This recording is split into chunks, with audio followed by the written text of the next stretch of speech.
Um, just so you're aware, we are recording it for later reference. So if there's something that needs to be shared with a wider audience, we can go ahead and send them a link so they can listen in on the call.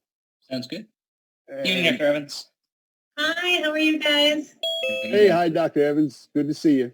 Good to see you too. We'll wait another 5 minutes or so for a few more people to join, and we'll get started. Dr. Evans, I shared it out, John. I only have till 7:30 tonight. I have a 7:30 conflict. Yep. Here's Michelle Russ, and she's coming on. Hello, Michelle. There she is. She's on. Call about COVID testing in the city. Yep. Hey, Barrett, how you doing? Hi, Barrett. How you guys doing? Good, We're thanks. good. We're good, bro. Good. Good. I'm just finishing a walk with my family. I'm sure you don't want to look at me walking in my tank top. So, Oh, very you. Come on now, Barrett. Everybody needs some late evening entertainment. We all There do you the go. yeah, take the shirt off, Barrett. No. Oh, God, you don't My wife is yelling, no. Man. It's warm today also. It is warm. Oh my God, yes. Yes, it is. And I've been looking forward to this all year. And now we're still stuck in the house. So what can I say? Yeah, I'm glad to see you all guys coming online. We'll go at 7:05. We'll just kick off our discussion, and as other people come on board, they'll catch up. They'll get the date. So we're at 7:03. Another couple of minutes before we get started. Did everybody get? I sent a copy of the COVID-19 Trenton testing status report. I'm afraid it was late in the afternoon when I got it around, but I did email it to everybody, I think, if I'm using this correctly. If anybody needs a copy, I'll be glad to send it over.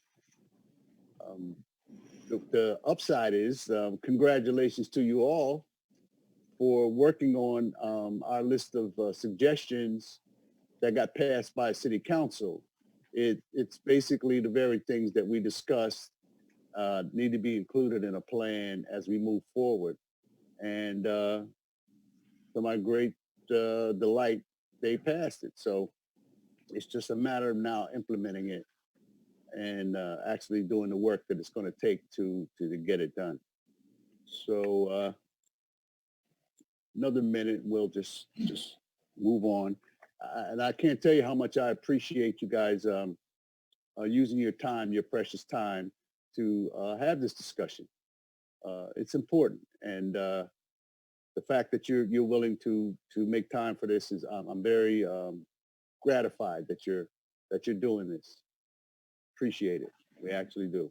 Absolutely. Okay. Well, here we go. I guess Greg has to go, and it sounds like he has some things that he'd like to share with us about the progress of what's going on right now. And Sure. so, Greg, you have the floor. Sure. I think so. The challenge, and we have 3 meetings a week with, kind of healthcare partners and city and everything talking about this stuff. The challenge is there's a big disconnect between the messaging that's coming out of the governor's office around anybody can get a test whenever they want it and the reality on the ground in Mercer County, let alone Trenton. What we've seen actually is that the county is now in the process of winding down their testing operation. And they've been very clear that they brought that up under an emergency management function, not under a public health function. They did it with staffing that they had either themselves or from healthcare partners that was available because people weren't doing their normal jobs. So they were rotated into this emergency assignment, which makes a lot of sense. That's not sustainable. Those people are now going back to their regular jobs, whether they're clinical staff on loan from hospitals or the administrative staff on the county had reassigned to the call center and other places. What we've also seen is that very consistently, the volume of people going through the broader county process has declined. They are running at 50% of capacity, some days less, even with the couple of days they had to shut down because they couldn't leave equipment at the South Broad Street site, during the unrest that happened earlier in the week, or last week, I should say. Even with all of that, they're way below capacity. So they're not seeing the demand in the same way. The point that we from Trenton, and Dr. Evans was a big part of making this point, as we're reopening, this is precisely the time when we need to be focusing on making testing more available and creating a testing process that is responsive to what epidemiology suggests we should be doing. And that is not a static, fixed, in between Jersey barriers and big tents. And frankly, those with access to insurance will presumably increasingly be able to get access to a test through the normal delivery of healthcare. So we really need to think about where are the more at-risk populations, where are the dense housing environments, and where will contact tracing suggest that we need to go in and do focused testing. So how do we design a process around all that? The other premise that I think we have to look at is, in order for this testing to be sustained, not for weeks, but for months, we have to be able to bill insurance. And this is the proverbial we, right? Whoever's doing it has to be able to bill insurance to leverage financial resources. Otherwise, it's millions and millions and millions of dollars to pay for, which doesn't exist anywhere. There's nobody just hanging on to $8 million to dedicate to testing. So all that being said, Henry J. Austin has really started to look at how can we evolve this process that was designed 4 months ago now, 3 months ago, whatever, and make it what we need today. And some of the things that we, I think, assume, and I don't often try to assume things, but in this case, I think we will, people are not availing themselves of our current process in sufficient numbers. Maybe because they don't necessarily want to know that they're positive, and there'll be some very valid reasons for that, but also because our process is multi-step, and that makes it harder to access. So how can we design a process that says you can walk up and you can get a test and you can get the support that you need? So all that's to kind of tee up for Dr. Evans, if you want to share some of Henry J. Austin's thinking, what you guys are working on. Thank you. Yeah, so can you guys hear me okay? Yeah, I hear you pretty good. Okay, just let me know. Sometimes my laptop speakers give out by the end of the day. So I think just, exactly as Greg said, really looking at the scope of the challenge and recognizing that at Henry J. Austin, we are always most focused on the city residents that it is our mission to take care of. They're the ones who do not have insurance. They're the ones whose experience with COVID has really reflected what we've seen at the state and national level in terms of the ways in which systemic and institutional racism shape everybody's experience. So it's not just lack of access to testing, it's more people being infected, it's more people who can't stay home from work or can't work remotely and are out there doing the most vulnerable jobs. And we've seen the highest infection rates in those communities, in those zip codes. But we're at this really funny place where at the national and the state level, there's a lot of feeling of, okay, it's time to reopen. This is behind us. We've flattened the curve. We know that we're not at that point in our most vulnerable communities right now. But we also know, as Greg said, that we have this sort of funny conundrum where we have access to testing that is currently free through the county, and it's available via process where you can pay absolutely nothing out of pocket. You can come be seen at Henry J. Austin telemedically in the comfort of your home, get signed up for a test, and yet people are not going for that test. We're still not utilizing that capacity. So for me and for Henry J. Austin, it's really that question of asking, going forward, we need a sustainable way. As Greg says, people with insurance, people with more access to care, they're going to find testing. That's going to be more available. But what is the sustainable way that actually works for our most vulnerable community members? And if they're not accessing the current testing availability, what can we do to change it to make it more available? So understanding that the county is entirely staffed by volunteers and emergency management funding, and is not a long-term public health reimbursable sustainable structure, we're looking at how can we partner with our local partners, with the Trenton Health Team, with the city and the state, and then also try to leverage some funding that we have available to us through HRSA, through federal dollars, to reach out specifically to try to wrap our arms around that challenge with access. And I want to be clear, the funny thing is right now, on the one hand, we know that we haven't solved this testing problem. We know that the tests are there and they're not being accessed by the people who need them most for whatever reason. But we also know that at least half of the calls we're getting for testing right now are for people going back to work, or people saying, my employer says I need a test, my, so-and-so says I need a test. The challenge with that is also, when you look at the way state resources are allocated, insurances have been mandated to pay for testing, but only for people with symptoms or exposure. So that whole question of, I need a test because I'm going back to work, that's not something insurance will pay for. That's also not something that there's really a sustainable structure for. That piece is a little harder for Henry J. Austin to really solve.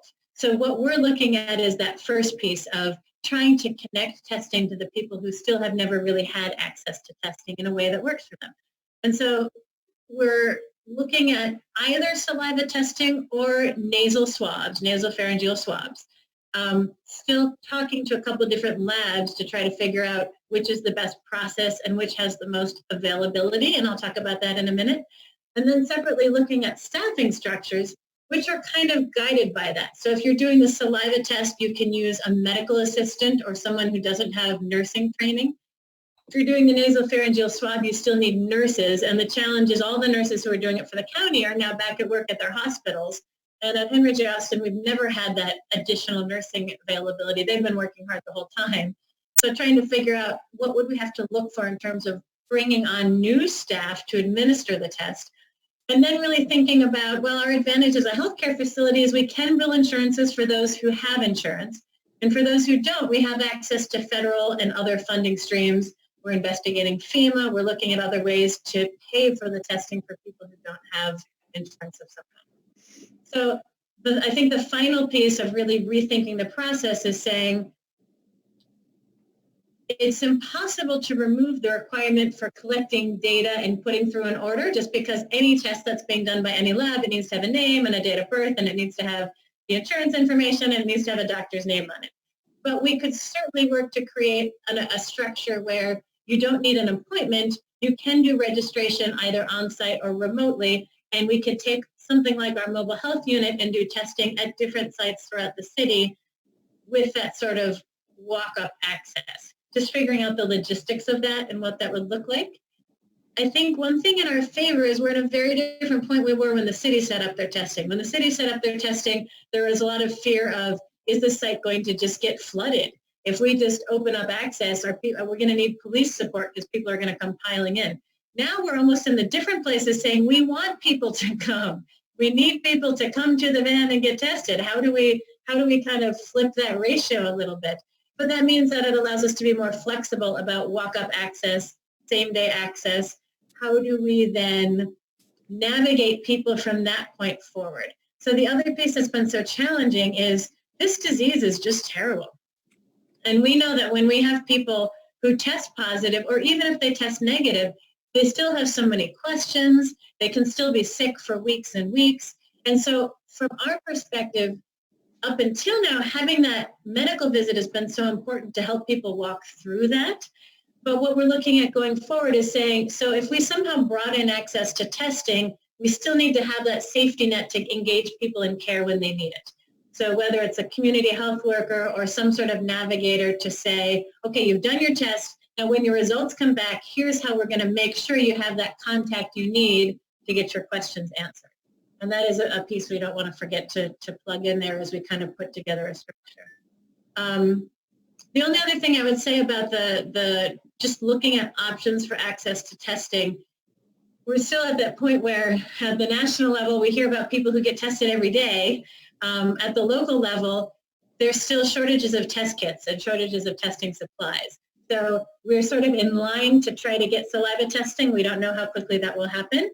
As you may know, everyone on this call might know, Capitol Health and St. Francis do have access to rapid testing, point of care available within a couple hours, but that's limited by the availability of those test kits.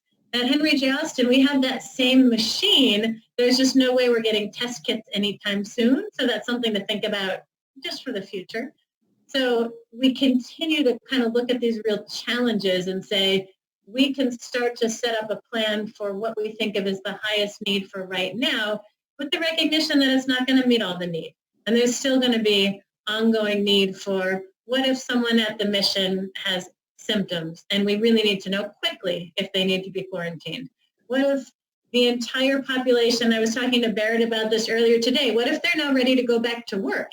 But how do they know that they can have that testing capacity if someone living in the residential treatment center gets exposed in the workplace? That's a very vulnerable area, and we don't yet have that sort of rapid turnaround for access to testing.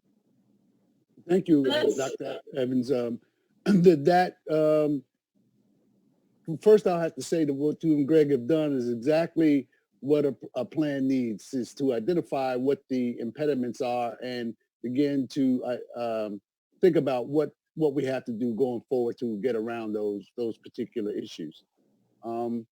The funding issue is one that's probably the thorniest one.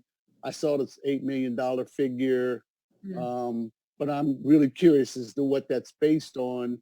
And the $100 per test, again, in this report, again, that assumes that you have to change PPE out every time you administer a test, but there may be some creative ways that you wouldn't have to do that if you were doing the kind of screening tests that didn't require that. And that may take some out of the box thinking, unlike a shield where you could receive the test and only have to change your gloves every time rather than having to change a full suite of PPE. That's what the county's process was. They were using the PAPRs and the pressurized suits, double gloving and changing the gloves between each interaction unless they were wiping in between, but unless they were sneezed or coughed on, in which case they'd step out, clean more thoroughly, and go to the next one.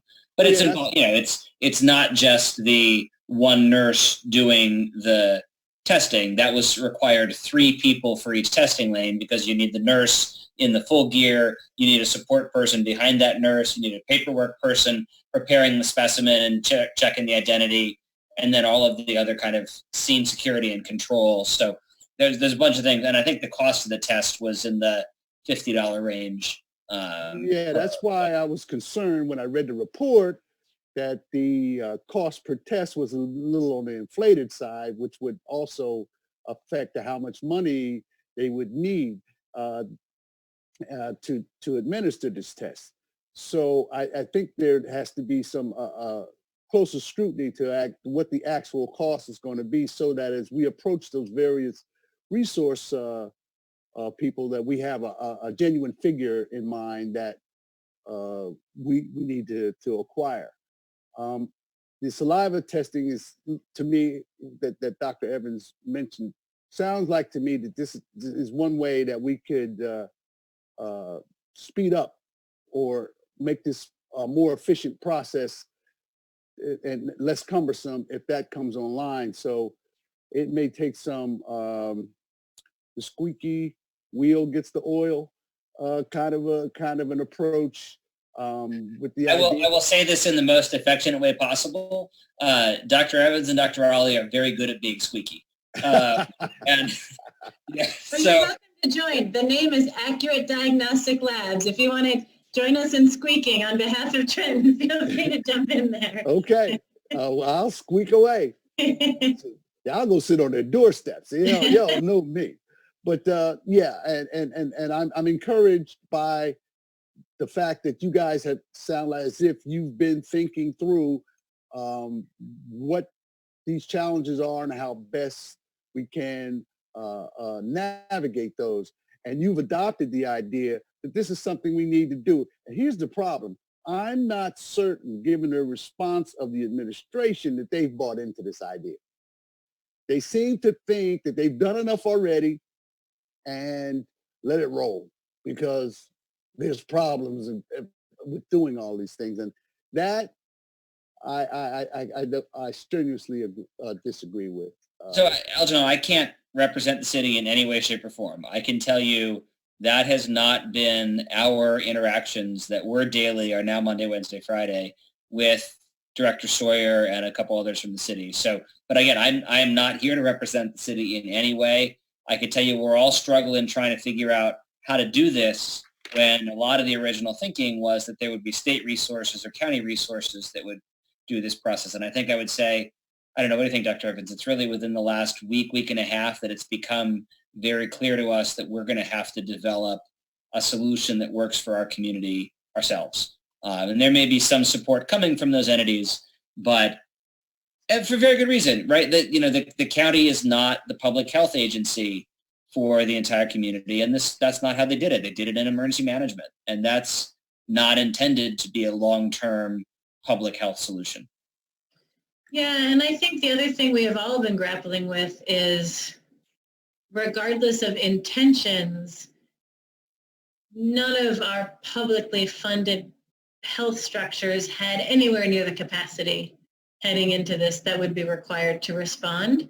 And figuring out what the response needs to be and what everybody's resources can best fit has been a challenge. It's been a challenge. And I think the county, actually, I really have to give them a lot of credit in terms of saying, from an emergency management perspective, we just have to get something up and get it out quickly.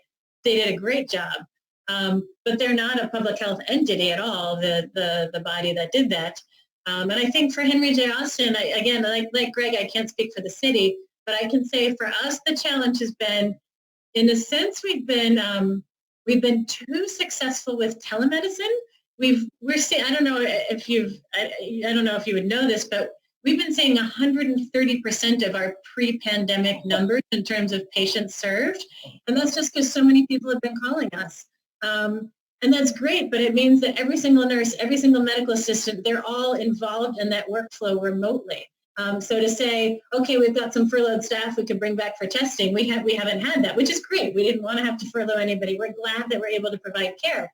But I think the challenge is just how do we find that extra staffing when it's staffing and resources, that supplies that are limitations. We have the advantage over the city and the county that we can be reimbursed for testing services. That's a function of a health center. It's the staffing and those other things. And I see a comment in the chat from Dan. This is a critical recommendation. Yes, let's fund public health. I think that's a great idea. That's true. And I hear you. Again, these are all thorny issues. And if anybody has the ready answer in their pocket, I'll give them a free dinner or whatever. And I know these things are thorny and difficult. It seems to me that the staffing and the personnel are probably the thorniest of all. Mm-hmm. Thorny and the funding is the thorniest of all problems to work through.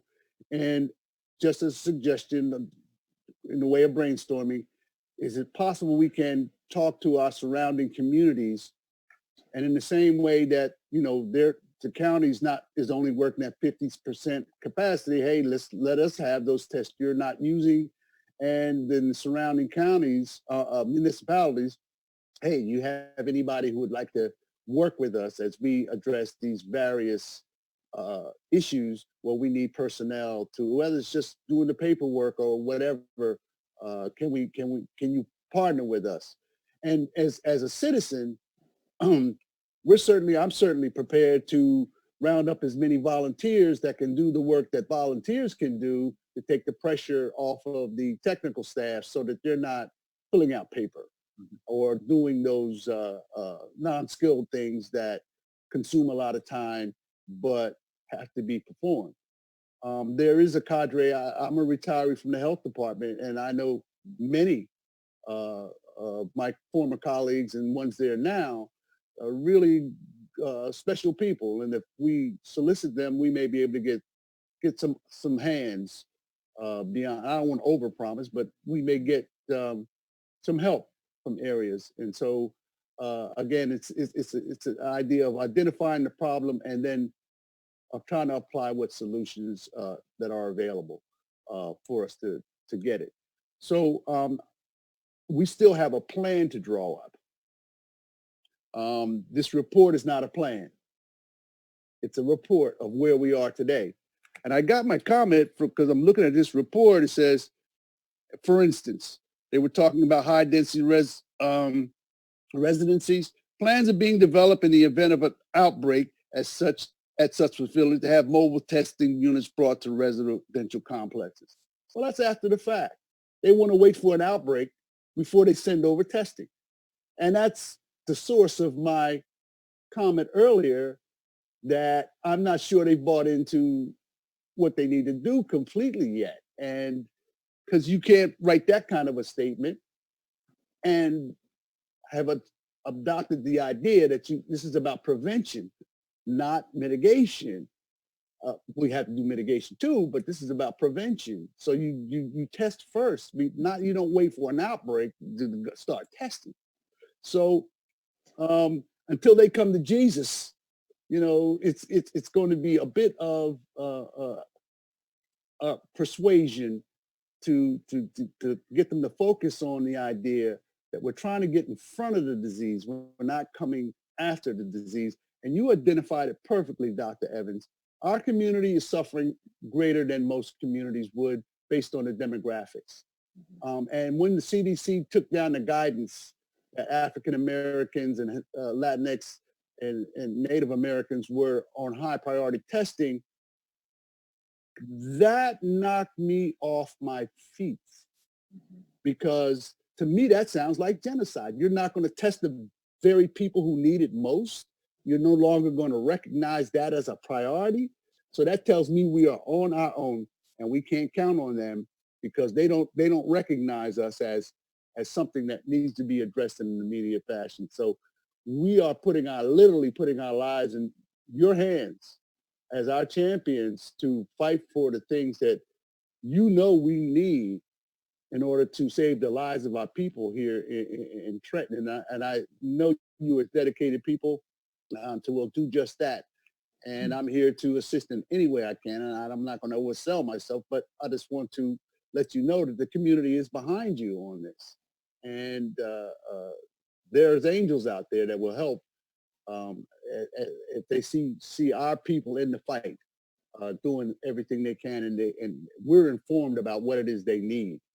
For instance, I talked to the freeholders, one of the freeholders a couple of days ago, and he's trying to remove the issue of needing a doctor's prescription to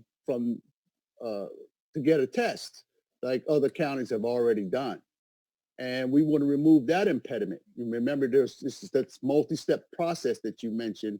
We're trying to remove at least that one step out of it to make it easier for people to access the test. And so, again, I talked to the Freeholder Board about it. They're all in favor of doing something like that. And if they can do that, that's one less issue we have to deal with going forward.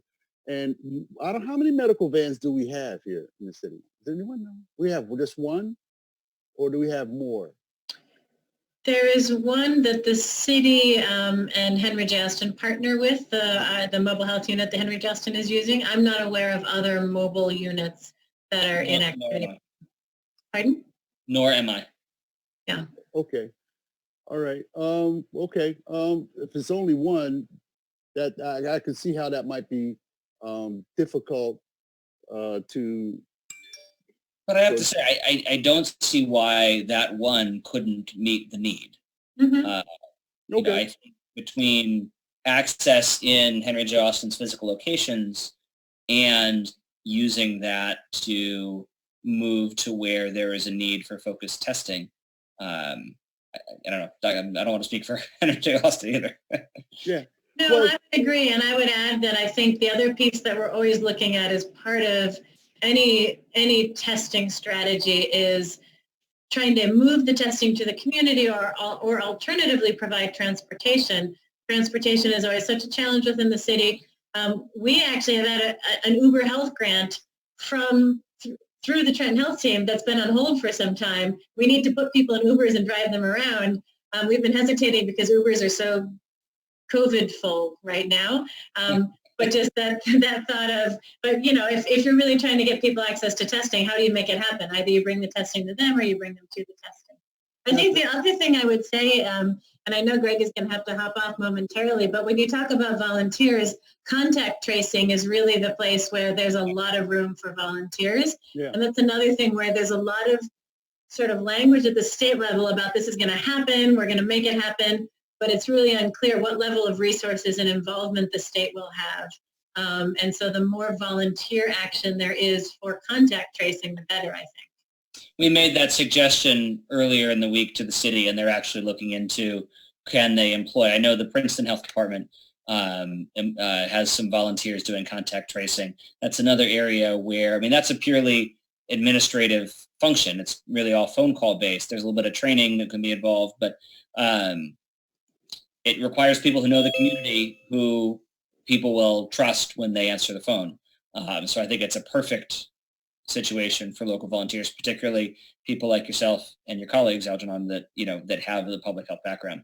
I do see Dan's comment in the chat, Dr. Evans, that I think would be good for you. Oh yeah, here you go. Still, my understanding is requires being administered in the presence of a healthcare representative.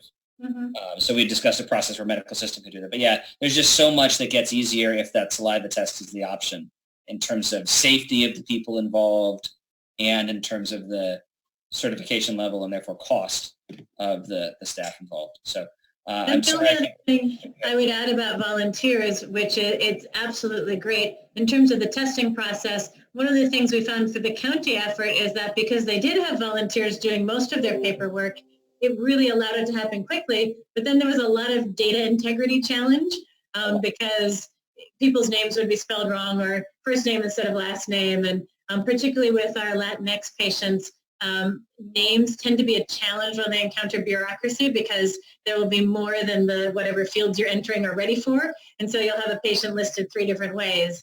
And so that's just, just something to think about. It's volunteer work is always great, but then having that kind of quality control before you process everybody's data is always helpful. I'm so glad you mentioned that too, Dr. Evans, because those errors create very significant problems. Oh, yeah. For then that test result being incorporated into the broader care of the patient and filling needs that that patient might have in communicating results to others, because that is not the person's name on the test. That's right. I'm the person that received these samples at the Department of Health, and I can't tell you about the colorful language that I use. We're like, what the? and this is a person sample, so it's an important piece of information, and they have more than 2 names or 3 names sometimes. So so it is a challenge, and health people versed in healthcare, they need to make sure that they're trained to do that kind of thing correctly. So, but I think that's something we can overcome. I mean, emphasize the importance of proper sample identification is something that we preach every day. So yeah, we can get that done. And I just want to state again, we can step through the priority testing and a schedule for what place gets tested when and what priority. Those are the decisions we would leave to you professionals to identify and work with you. And this is how we would contribute. If you say we're going to this housing project on Monday, Thursday and Friday, we're there with flyers and announcements on the bulletin board, passing out things, and even say, look, here's some paperwork you need to fill out before you go to the van, so that when it gets here, you're not dealing with trying to do it all at once, or just you're doing more quality control of that form to make sure everything is good rather than trying to do the entire process. And that's how we can leverage volunteers to spare the work of the medical professionals or trained employees to do the work that only they can do. And we're certainly prepared to do what we can to address these particular issues. There was something else I wanted to bring up. Oh yeah, they talked about in this report that we're gonna have to do 16 days. We're gonna do all of this. And it's gonna be 5,000 tests a day. The assumptions that flow from that kind of overly optimistic, no one here has said that we're gonna do this in 16 days. And we certainly haven't said that we're going to do 5,000 tests a day. I think anybody who proposes that is not being realistic. Those are unrealistic projections that aren't based in demonstrable facts. So those are the kind of things that cause me to question the notion whether the people who have prepared this report have fully bought into the notion that this is something that we need to get done, instead of coming up with assumptions that no one is asked to do this in 16 days. This is going to take months. I think everyone here knows that. So I don't know why they would even suggest a thing like that. So, yeah, and I, of course, I can't speak for the city. I think in our conversations with all the local, the city, the county, the hospitals, the Trenton Health team, the people that we speak with are very engaged in trying to find a way to solve the problem. But I think what you're speaking to is something we've seen at several different levels. The level of conversation, the level of public conversation nationally, at the state level, and even at the city level, hasn't always been a very realistic reflection of what's actually happening. And I think we all find that frustrating because it doesn't help, for example, when the governor says broadly, there's now free testing available without a script, without anything. That's great aspirationally. But when you just say that and then there isn't the structure to support that, it becomes very, very difficult. And then, of course, one of the things we struggle with, particularly in our Latinx community, but throughout the community, is just that level of trust. And when you're hearing so many different messages and you can't tell what is the right answer, then it becomes hard for us to say, no, really, this is how to get a test. And actually, this is our best understanding of how to keep yourself safe, because it's just competing with all the other noise.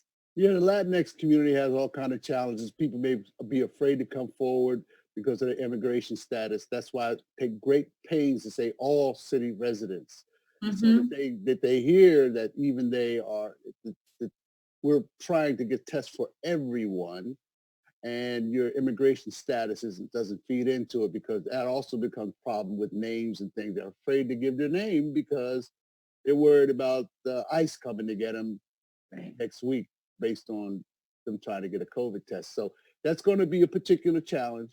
But the plus side is, because of the work that you've done and others, there's a greater level of trust than would normally be given to people that they didn't know. And it's going to be incumbent that we have people familiar with the Latinx community to be interlocutors as we try to roll out the test. And of course, bilingual people are going to be very important in that whole process. So yeah, we do have our challenges.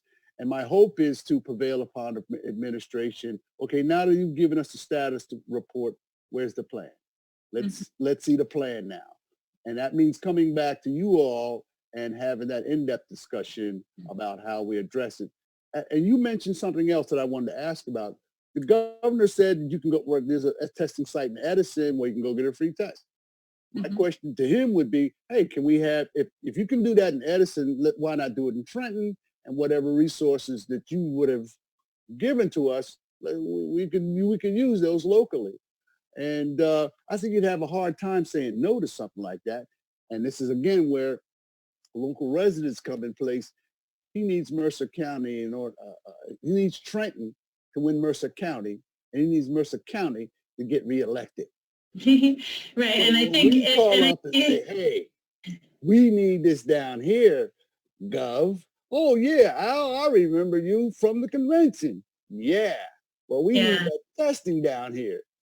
Okay. But, and I think Dan just replied very astutely in the chat, that Edison site is one of the FEMA sites. And so the challenge is, and of course I understand politicians do this, the governor's pointing to successful programs, but they're not ever funded through the state, because each local area, some people did FEMA funding.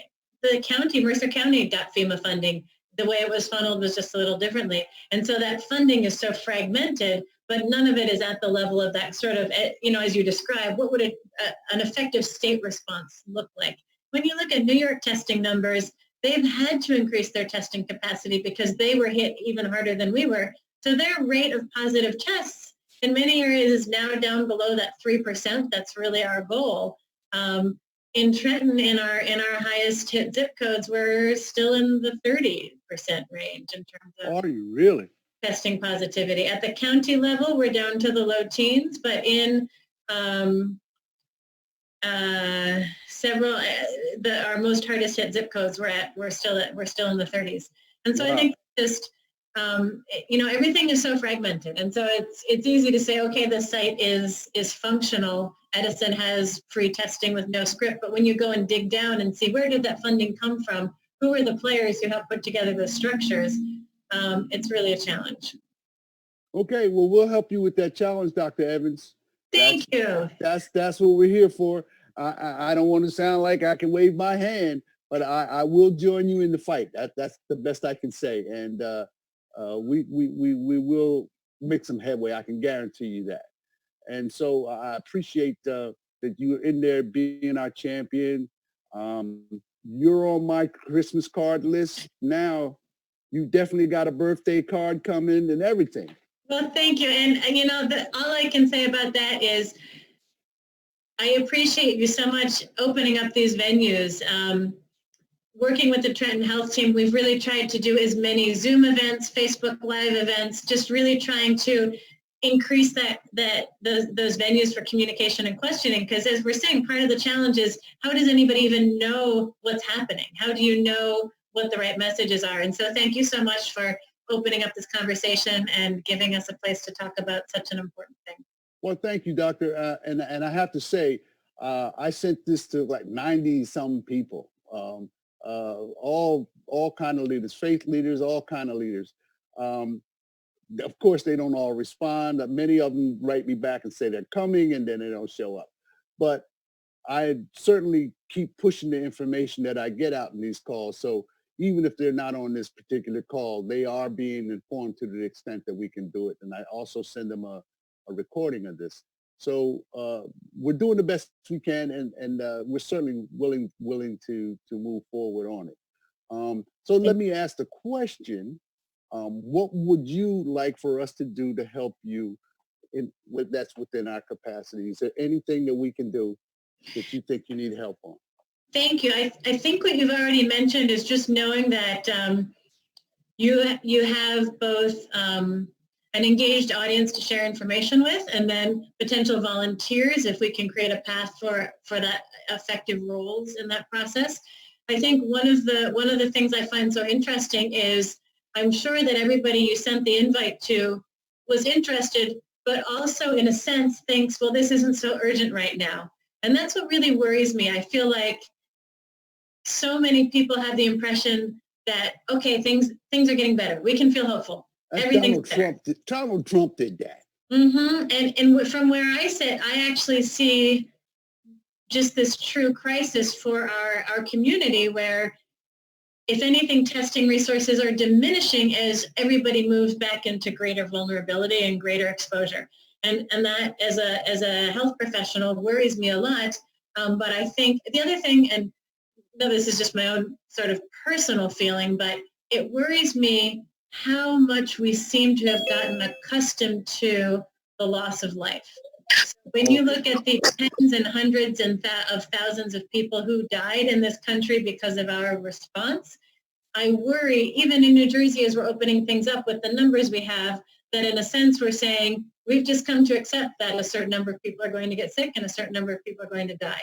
As a healthcare professional, that does not feel like an okay thing to become comfortable with. Amen. But you can see, just in terms of the level of conversation, that it's almost moved out of that feeling of urgency. So, for me, I really appreciate the urgency you bring to this question. And moving forward, that will continue to be helpful. Just avenues for communication, avenues for spreading information, and for trying to bring in engaged volunteers and community members. Right. One of my favorite pastors, Mark Broach, who has a great deal of influence in my city, has joined us. And welcome, Pastor. And but you're right. Thank you, sir. We are not out of the woods by a long shot. Our community is suffering, continues to suffer at a higher rate than almost anyone else. And we have to keep this before them so that we don't become complacent. And so we're going to keep doing that. We're going to have to keep pushing, have to keep reminding people that COVID-19 did not go away.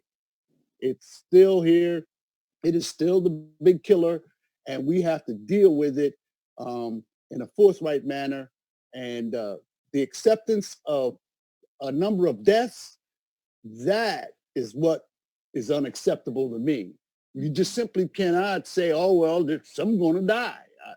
That is not what I'm a healthcare professional as well, you know. And no, that is not why we have a health department. It's just the opposite. It's to keep people from dying, to prevent illness. And we're never going to be complacent in trying to prevent death. I know you've taken the Hippocratic Oath. I haven't, but I follow your Hippocratic Oath as a healthcare professional. And so, yeah, we're never going to accept preventable death on any level. And I know my pastor, Mark Broach, ain't going to accept it neither if he can do anything about it. And that's why he's here tonight. So it's so good to see you, Pastor. And we've had some good conversations about what we're going to do going forward. I've made a recording and I'm going to share it with you. But the early part of this meeting is something you need to hear because Dr. Evans and Greg Paulson have shared some information with us that's really important. And I'm glad you're around. I'm very sorry for being late in another Zoom meeting. So when I got off of that, I jumped right on. I'm sorry for being late. No need to apologize, Pastor. We were talking about you, but I take it all back now. No, I'm kidding. But yeah, I know we said our meeting is only going to be about an hour because that's how long the free Zoom is. But we do appreciate the time that you all spent updating us. And we got some work to do because I wasn't aware that I knew the numbers were high, but I did not know that in certain zip codes, we're talking 30%. Wow. That's information that the public needs to understand in order for them to take this seriously. I have a mentee that I was talking with yesterday. He tried to tell me there was no such thing as COVID-19. But that indicates to me that we still have work to do on some people because that message still hasn't penetrated. So it's time for us to roll up our sleeves and stay at it. And I'm going to work with the freeholder boards to make sure that their promise to eliminate the prescription from a doctor requirement is done in the way I know Burlington does it. Someone told me that Bergen County does it, and one other. They've eliminated that, and we're going to follow their prescription of how to get that done. So that may be one step that we're able to accomplish. And the other thing I'm going to push on the administration, or let me say, request the administration put together a plan, not a report, but a plan to do the testing, tracing, and isolation, and specific. You can't say, well, we're going to go to the high density areas. No, tell me what areas you're going to, when, and which, how senior home, which nursing home, when. What supplies do you need? How many people do you need? How many tests do you need? How much money do you need? In a specific result-oriented way, rather than a general comment that we find in the report. It has to happen that way, or we can't do the kind of epidemiology that has to be done to spare people's lives. Mm-hmm. Does anybody else have anything they'd like to contribute before we sign off? Anybody have anything to say, ask, or? My only other request, when you spoke of that person you were mentoring, it also speaks to what we're seeing with our patients. We had such an interesting exchange at the end of last week toward the end of the day on Thursday or Friday, our triage nurse sometimes gets a fair number of calls from people who have symptoms. And then our provider schedules are full, but we usually try to sort of pool those calls to say who can reach out to these patients and try to see them, telephone, telemedicine, whatever it is. Heading into the weekend, we want to make sure they're taken care of. So I have this little text chat in our electronic medical record between a few of our providers and our triage nurse. And the triage nurse says, okay, I've got a husband and wife. They think they both have COVID symptoms. They both need appointments. And so two of my nurse practitioners were chiming in saying, okay, I'll take this one. You take this one. We'll try to reach out. One of them was having a hard time reaching the husband. And eventually he said, oh, he's at work. And that was, to me, just so telling. They think they have COVID. They're concerned enough. They're calling. And yet they're at work. And just that fear of what happens if I miss work? What happens if I get tested? It was just a perfect example for me of still how far we are from really those messages of how to keep each other safe. Yeah, we're far from done. African Americans in the last week or so have been a bit distracted. There's a worldwide movement going on regarding police brutality, and we're done. We're fed up, and as you can see, it's occupied our attention in various ways for the last week or so. But even given that fact, I have to say I'm encouraged because when we went to these protests, everybody was wearing a mask. Mm-hmm. And didn't socially distance to the degree that they should, but most people were conscious of it.